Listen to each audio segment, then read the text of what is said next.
and gentlemen, there is a family in this place. Begin the Nigerian government's 72 hours to reinstate a democratically elected president. Power to the people. Hi, in today's video, I will be reviewing the Netflix movie Hijack 93.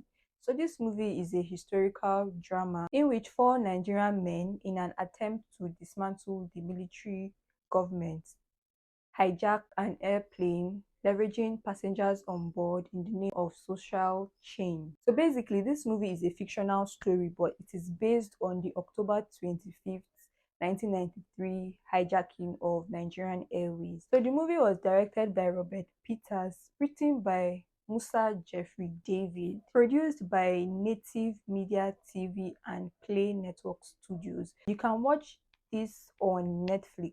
So the movie is a drama, suspense, thriller type of movie. The movie is, of course, centered on this plane hijack where, these four boys get on a plane, hijack the plane, claiming that there's a bomb on the plane to hold the passengers hostage and to more or less pass a message using the hostage passengers for, political negotiation. So essentially, during that time, like in 1993, then we still had the whole military regime going on. But now we had finally had like a free and fair election was conducted. So the winner of the election emerged, who was MK Abiola. But because it was not the person that the opposing party wanted to win, the then president Ibrahim Babangida claimed that the election wasn't conducted properly and annulled the election. So basically putting us back to what we're trying to escape from. So the people were angry at what had happened because everybody went to vote, like their votes should matter. But during those times, our votes did not count. There was no democracy. It was just military rule. It was just dictatorship essentially. So they'll tell you what to do, what not to do. You can't speak up, you can't do a lot of things. So the people were tired, the people were frustrated, the people were angry, and it was just out of this frustration and desperation which pushed these young boys to go to hijack a plane. So this is the real event, the real life story, like what's transpired. So the real hijackers of the plane are Kabiru Adenuga, Richard Ogunderu, Kenny Razak Lawal, and Benedict Oluwaseyi. And these boys were between the ages of 16 to 18. So you can just imagine what had actually push them to go to this extreme. Because reading up about it, I got to realize that they actually went on this plane with toy guns. Like it wasn't even actual guns, so there was no intention to harm anybody. It felt like this was the only way they could pass this message across.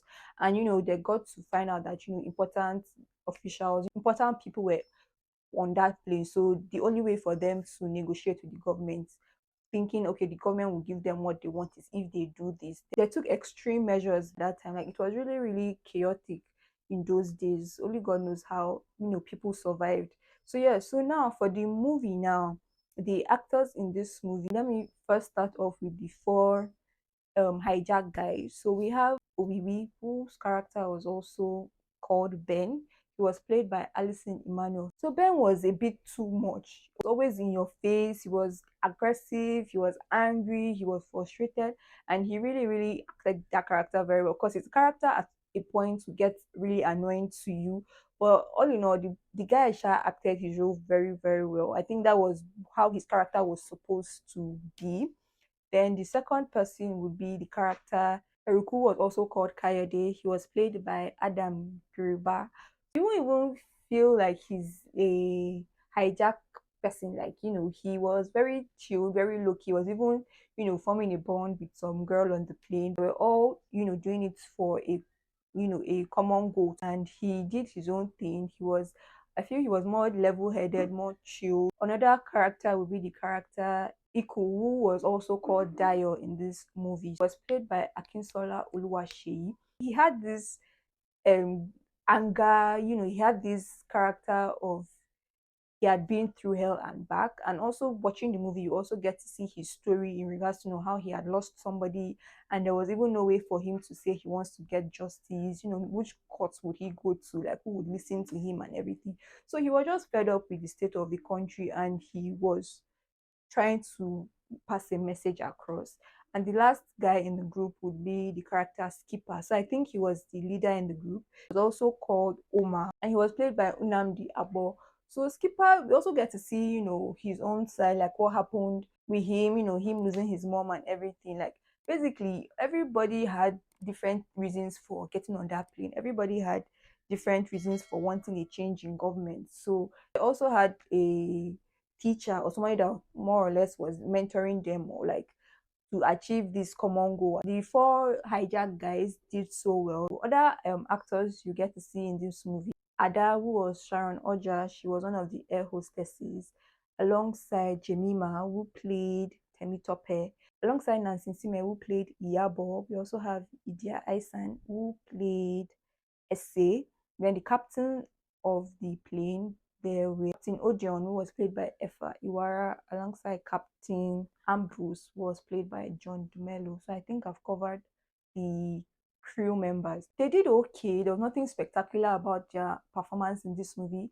I think it was more or less centered on the hijack guys, the four, men, and everybody else were more or less, supporting their roles. We also get to see Lieutenant Tokubo, who was played by Bob Manuel. So he was, the lieutenant in charge that was sent all the way from, Nigeria to Niger to bring these boys back, more or less resolve the issues, get the ambassador's son off the plane and everything. So he did well on his end. You get to see Sam Dede.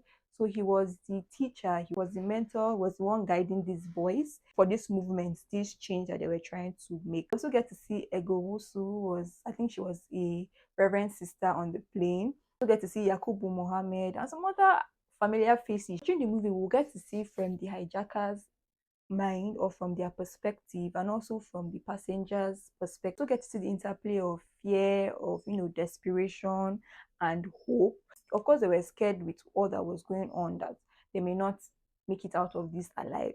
At the point where they had refueled the plane, and they thought, okay, we've made it, you're going to take off, but the fuel was not enough for them to leave. So there was just a lot going on, and for me, it felt like I was seeing firsthand what happened then, and it made me really, really sad.